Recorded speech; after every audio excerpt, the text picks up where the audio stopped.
కాళేశ్వరం అంటే 3 బరాజులు, 15 రిజర్వాయర్లు, 21 pump హౌజులు, 19 sub స్టేషన్లు, 203 కిలోమీటర్ల టన్నల్స్, 1531 కిలోమీటర్ల గ్రావిటీ కాలువలు, 141 టీఎంసీల స్టోరేజ్ కెపాసిటీ, అదేవిధంగా 240 టీఎంసీల యూటిలైజేషన్. శ్రీయర్ గారు ఏమన్నారు అధ్యక్ష?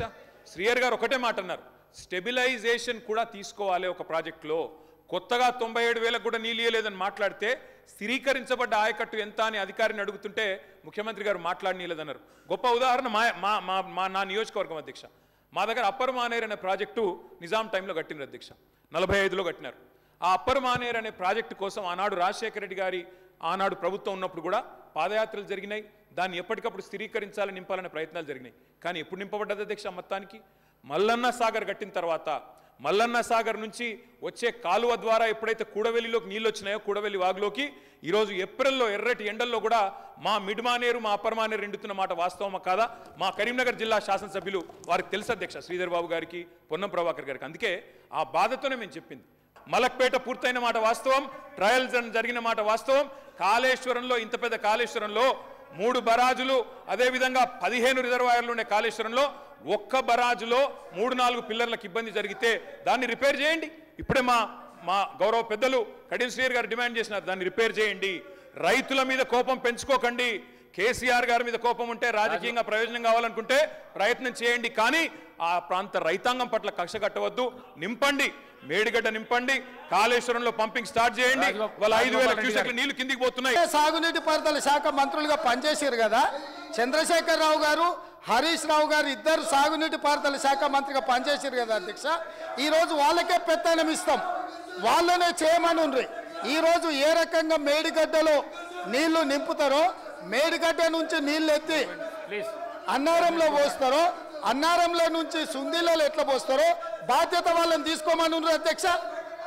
మొత్తం కుంగిపోయి కుప్పగూలితే ఈరోజు అక్కడ నీళ్లు నింపడానికి ఏమాత్రం అవకాశం లేక పూర్తిగా ప్రాజెక్టు దెబ్బతిని ఖర్చు పెట్టిన 94,000 కోట్ల రూపాయలు వృధా అయిపోయి ఈరోజు మొత్తం ప్రాజెక్టే దెబ్బతిన్న పరిస్థితుల్లో ఈరోజు ప్రజల దగ్గరికి వెళ్ళి సమాధానం చెప్పుకోలేక శాసనసభకు రావాల్సిన ఉపనాయకుడు ఇక్కడ సభలోకి రాకుండా పారిపోయి ఈరోజు చర్చ చేద్దామంటే రాకుండా ముఖ్యమంత్రి గారిని పట్టుకొని ఇట్లా మాట్లాడొచ్చా అధ్యక్ష? అందుకే నేను ఒకటే మాట అడుగుతున్నా, మీరు ఇవాళ చర్చకు సిద్ధమైతే పిలువుండి,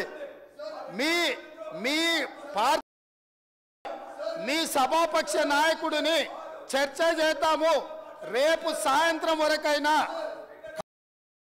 మీద గోదావరి జలాల మీద ఈ ప్రభుత్వం చర్చ చేయడానికి సిద్ధంగా ఉంది. పారిపోయి ఫామ్ హౌస్లో వండుకొని ప్రతిపక్షాలుగా బాధ్యత నుంచి తప్పించుకొని మీ అవినీతి బయటపడుతుందని, కాళేశ్వరంలో మీ దోపిడీలో జైలుకి వెళ్లాల్సి వస్తుందని కేసీఆర్ను చంపుతారా అంటారు. ఎవరికి అవసరం ఉంది అధ్యక్ష చంపాల్సిన అవసరం? సచిన పావును ఎవడైనా చంపుతారా అధ్యక్ష? మొన్నటి ఎన్నికలలో ప్రజలు ఆ పావును చేత్తో కాదు కట్టెతో కొట్టిరు అధ్యక్ష. ఆ పాము ఆల్రెడీ సచ్చింది, సచిన పావును చంపాల్సిన అవసరం మాకే ఉంది అధ్యక్ష. ఈ రోజు సానుభూతి కోసము వీల్ చైర్ నాటకాలు, వీధి నాటకాలు ఏంటి అధ్యక్ష? ఇది ఈ రోజు అవకాశం వచ్చినప్పుడు ఈ సభలో చర్చ చేయడానికి ప్రభుత్వం సిద్ధంగా ఉంది.